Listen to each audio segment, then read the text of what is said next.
AJ Styles as well. I feel Kevin Owens is going to move on from this after this is all over with and get a new sparring partner. But right now, I think AJ Styles is keeping the championship belt. As we move on to the flag match, we haven't seen one of these since I don't know, the children's 90s Saturday morning wrestling, but it's Sergeant Slaughter days maybe. But it's John Cena against Rusev. I mean, if anything, I don't know why this pay-per-view isn't just called Great American Bash. I mean, you got a flag match? Nothing says patrioticness more than a flag match. And John Cena. He loves America. I'm going John Cena. They don't John Cena. I don't have to say anything else. John Cena. And WWE Championship, Jinder Mahal once again defends the championship against Randy Orton. I'll start by saying they're going to give it to Randy Orton. It's just been this has been going on for too long now, and the fact that they've had Jinder Mahal keep defending it against Randy Orton and keep winning, I think it's all over here. I think Randy Orton's going to win. I'm going to say this is the Punjabi match. Jinder Mahal will not lose his title. I think Jinder Mahal is going to keep this championship at least through I would say he's going to have it till the fall. I think that. Could you see maybe John Cena winning this flag match and then kind of doing similar to what we see with Randy Orton and Jinder Mahal, doing or similar to what we're seeing with John Cena and Rusev, essentially. John Cena then challenged Jinder Mahal at SummerSlam for the championship. USA. Here's my thing on his side. Don't undersell this India tour in September. I think they're going to want to have Jinder. I keep saying this. I've been saying it for weeks. They're going to want to keep Jinder Mahal as champion to say, hey, India, this is your champion. I think they're going to do something like that. So, regardless of John Cena face him at SummerSlam, I think Jinder retains and maintains his titleship for a little bit longer. I think into the fall. All right, I'm going to say Randy Orton wins, but part of me wants to say Jinder Mahal wins, and then we see John Cena versus Jinder Mahal at the next pay-per-view. But I'm going to go Randy Orton. If Randy Orton does not win, I have a sneaking suspicion that maybe he might go away for a little bit to kind of get himself back together. Who, Randy Orton? Maybe go on a vacation for a month to kind of come back and kind of get some hype, because you can't just keep losing to Jinder Mahal. Maybe recharge the battery. Yeah, we'll see. I mean, we'll be curious to see how it unfolds, but I think Jinder is just on a roll. I think they're going to keep the title on him. So now we move on to our tweets of the week segment, and we got 2 tweets of the week here. I'm going to let you go, Brandon, to start things off. All right, I'm going to give a shout out to, and he is verified on Twitter, so that's a very nice thing. We need to get verified on Twitter. Twitter, get on it. At Heel to the Face needs to be verified. The verified at the Matt Fowler tweeted out on Monday night after the Kurt Angle announcement. I'll explain it, and then you just have to go on at Heel to the Face to see the what is it, the GIF? So it's like a little video, so to speak. Kurt Angle during his final date with Jason Jordan's mom, apparently. I will just leave it at this. It involves a milk truck and Kurt Angle. That is all I will go into. Check out at Heel to the Face, and you will see more about it.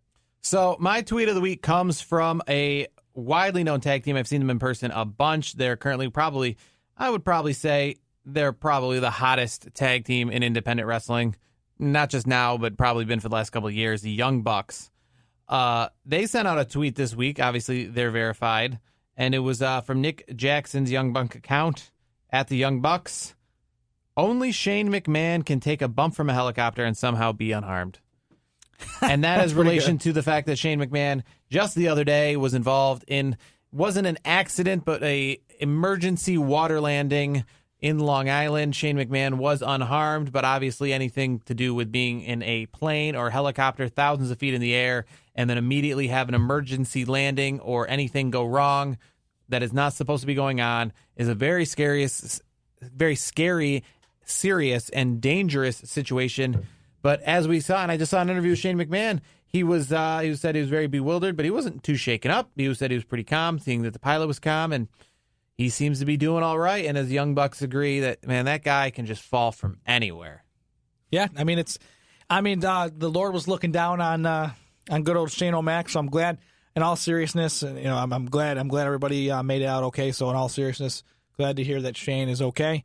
Last thoughts I do want to throw out. We don't watch this all the time, but in the occasion of this whole Kurt Angle thing, I might watch this. I watched it the other day. That Kurt Angle 24, I think that's going to be a good watch. If you haven't seen it already, that'll kind of make more sense on a few things. You'll see some people that you don't normally see in WWE programming on there. It's like almost an hour. I think you'll enjoy. I think if anyone wants to check it out, it's a good watch. I recommend it. And before we sign off this week, wrestling, WWE specifically, and rock and roll music and alternative music has a very big tie together. Obviously, a lot of people are very familiar with the fact that music is what builds up a lot of these pay-per-view events and what is the drive behind a lot of these wrestlers' theme songs and what's amps them to get to the ring. And, a lot of people say WWE is essentially a rock concert. It's the same thing. And Linkin Park and lead singer Chester Bennington had a big part of that. They've been used before in WWE. They've attended WWE events. And they're that kind of music that kind of goes hand in hand with WWE. So it'd be hard to miss that right before our airtime here today, that it was announced that Chester Bennington had passed away at the age of 41 years old. It is apparently a suicide. Any other news is unknown. But at this time, as wrestling fans and rock and roll fans, we send our condolences to the Chester Bennington family, as well as the fact that we're going to as well as the band, and that Linkin Park as a whole is definitely going to be missed. And if they ever do get back together, they will never be quite the same again. Chester Bennington was a big influence on my life when I was in high school, because that band was a big deal at the time. And, that's when wrestling was a big, 2001, 2002, Linkin Park and WWE were like going hand in hand together. You were a Linkin Park fan, you were like a Slipknot fan, you were a wrestling fan, and like all those things were going hand in hand together. So as we said right before airtime here today, we found out that news. So they'd be remiss for us to not pass that along and acknowledge what a big loss that is, not just in the rock and roll community, not just Linkin Park, but in the pop culture, sports entertainment world entirely. So that's going to do it for this week's edition of the show. Battleground this Sunday from Philadelphia. Until next week, for Brandon the Icebreaker Clements, myself, Jarod, Just Jarod Wicks, this has been the Heel to the Face podcast on Sports War Radio, Rat Pack Radio, and on iTunes.